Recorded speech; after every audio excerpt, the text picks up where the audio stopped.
stories about big corporate and financial jerks settling out of court for all the crappy, horrible things they do.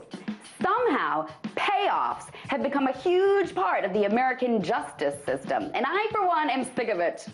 For instance, in New Jersey, about 300 entities have been accused of dumping toxins right into the Passaic River, parts of which are considered the most contaminated waterways in the world, as in on the whole of planet Earth.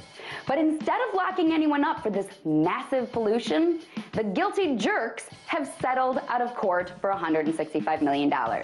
So they'll pay some money, and then they'll get right back to their jerky chemical business, which is outrageous, but not surprising. Just look at how all the jerks that caused the giant financial crash of 2008 are all settling out of court. Not one of them has gone to jail. JP Morgan Chase settled with the SEC for $13 billion. Wells Fargo settled for $335 million.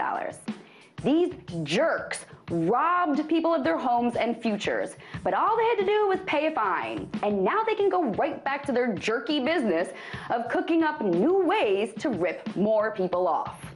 The insurance company behind the drug company responsible for the recent meningitis outbreak just settled out of court.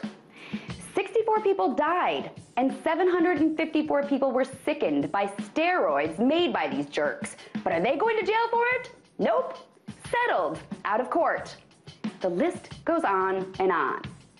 Now, some might say that making these jerks pay is hitting them where it hurts, in their wallet. But the truth is, they usually can afford to pay, and it doesn't stop them from doing their jerky business again like nothing ever happened.